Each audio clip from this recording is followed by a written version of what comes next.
Everything according to plan. Everything according to God's perfect plan to fulfill His appointed time perfectly. My friends, we are at the precipice of glory, at the greatest event since the cross of Jesus Christ. We are about to witness and take part in.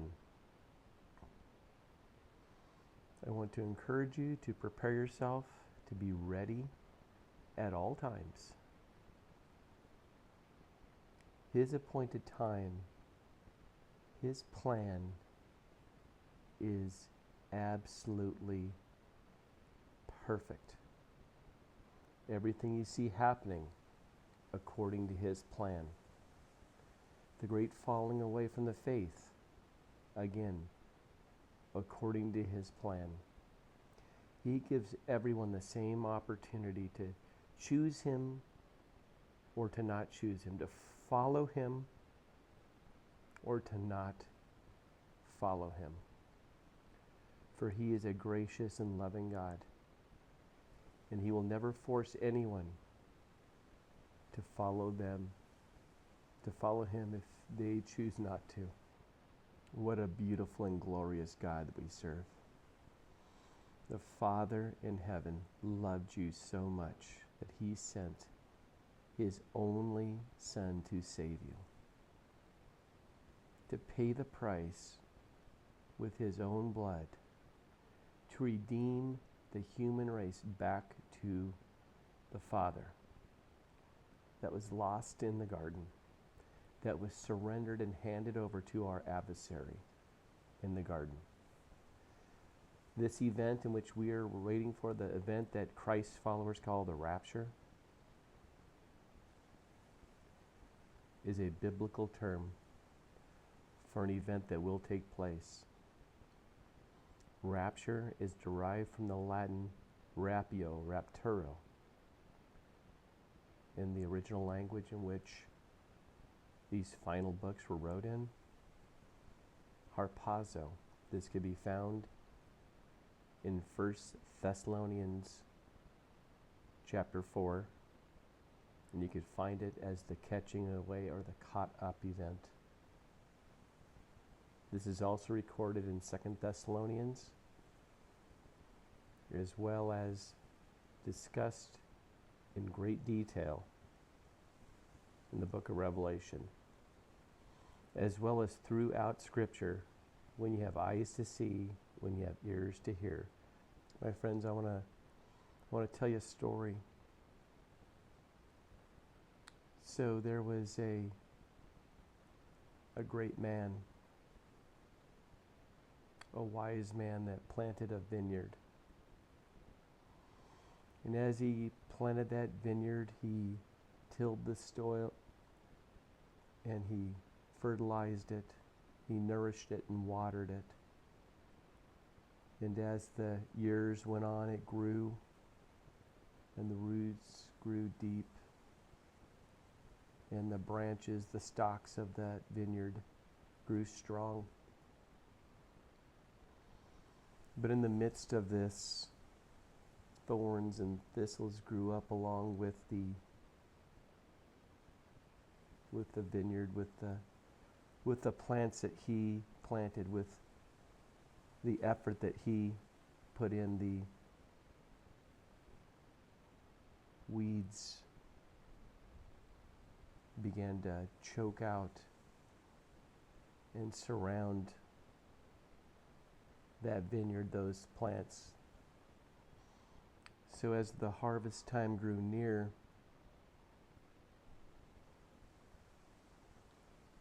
that wise man sent out into the fields to prepare for the harvest. So he sent his workers, and the workers were doing everything they could to try to keep the thorns and the thistles and the weeds at bay, but they continued to come. And then as the harvest drew near, just days away from the harvest, he told his workers to go out and to weed as much as possible, so that when the harvest takes place, that the weeds and the thorns and the thistles would not be harvested up with the actual harvest. And so those workers went and they weeded and they weeded and they weeded, and over a couple days' time, they were able to get all of the weeds up, all of the thorns and the thistles away from the harvest, away from the plants that were planted and tilled and nourished and watered by the wise farmer. However, after that day came and they were ready to harvest, the farmer, the one who ordered his servants to go out and begin to weed, noticed there were still some weeds lingering. And because he wanted his harvest to be pure, he wanted his harvest to be completely free of any sort of infectious weed. Just days prior, he went and they plucked up the rest of the weeds that were lingering. And now as the harvest day draws near, the pile of weeds that sat there,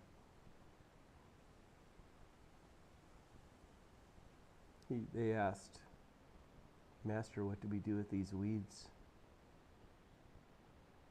And he says, "Gather them up and burn them.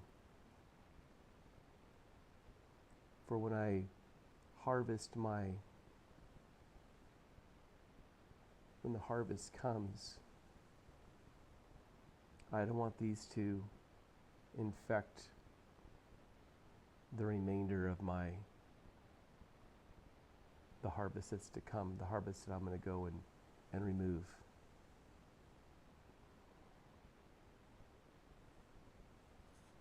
So all those weeds were separated away from the actual harvest for the healthy and strong plants. And he did notice as he was preparing for the harvest that there was some plants that were kind of diseased and maybe got infected by the weeds and the thorns and the thistles and actually choked out those plants. And so they said, "Master, what do we do with these plants that were choked out, that the weeds got a hold of and even killed? These plants are diseased and they're not producing any fruit. What do we do?" And the master said, "Don't harvest those.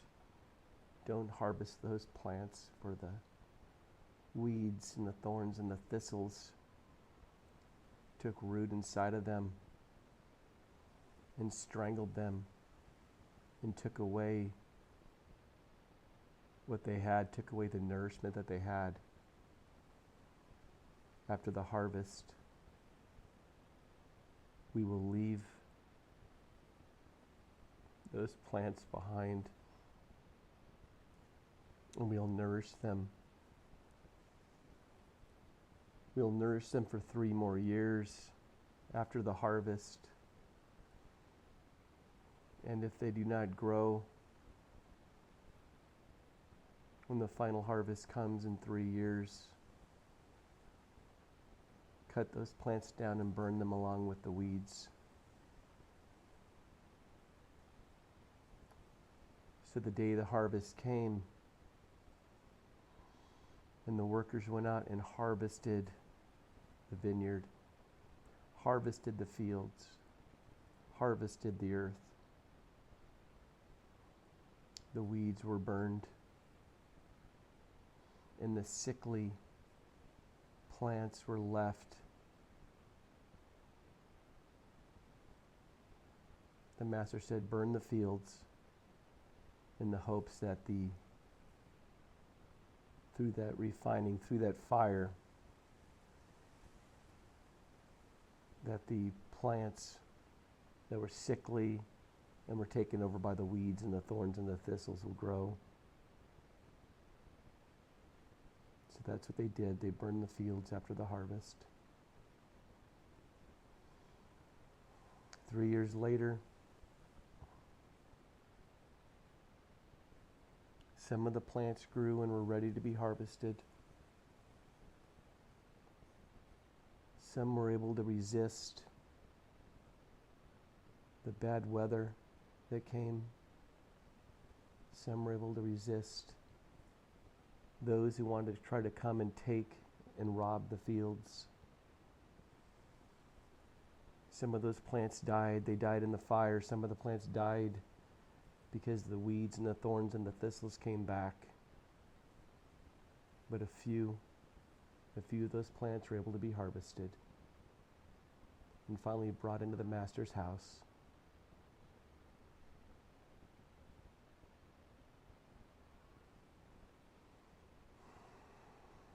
My friends, we are witnessing this event as we speak.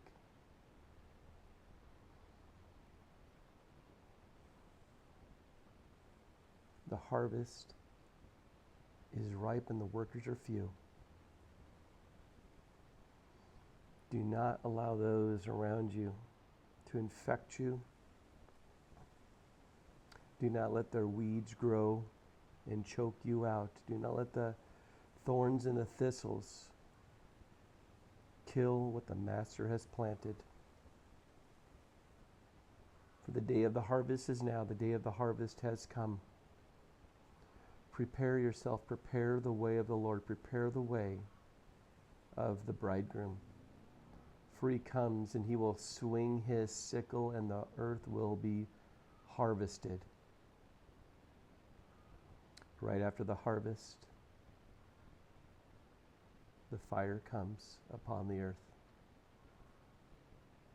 I want to encourage you, if you've allowed weeds and thorns and thistles to choke you, to begin to kill what the Master had planted, what the wise man had put in motion. I want to encourage you and stress with everything I have. You must get up right now and run back into the arms of Jesus Christ. Do not allow what just took place to affect you.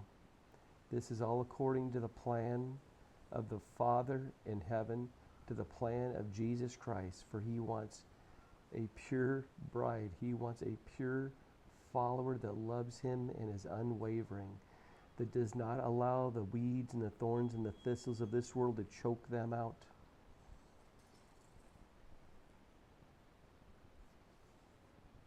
I love you guys. Jesus Christ is on the horizon. He is coming to harvest the earth. He's coming to remove you. Do not fall away. Prepare yourself. Dress yourself in white. Cleanse your garment. May your vessel be full of oil. For those who were wise, the wise Christians who allowed and made sure that their vessels were full of oil, that their light was shining brightly, will go into the wedding feast. Those who were foolish and allowed their oil to run dry and their light to go out will be shut out of the wedding. I love you guys. We're at the doorstep of eternity. Do not squander these last few days.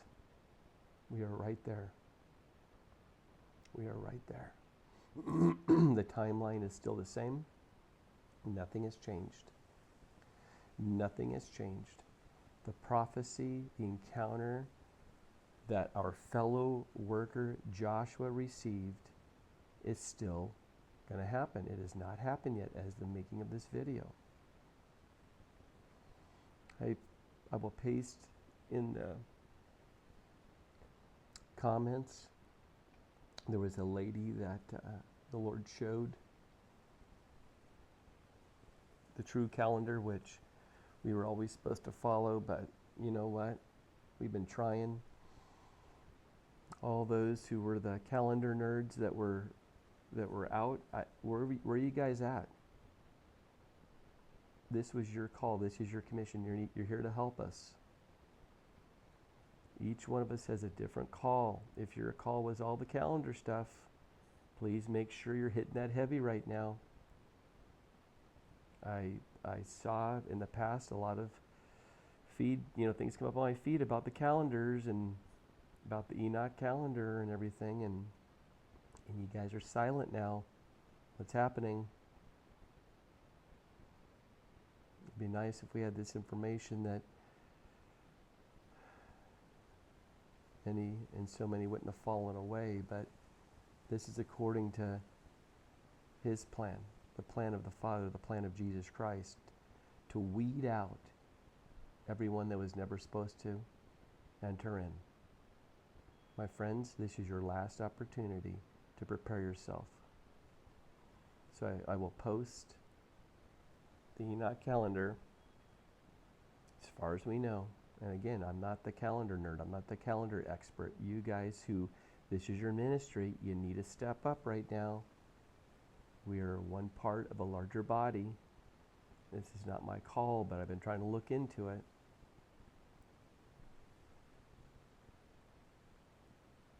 It looks like it's right there. It looks like it's next week.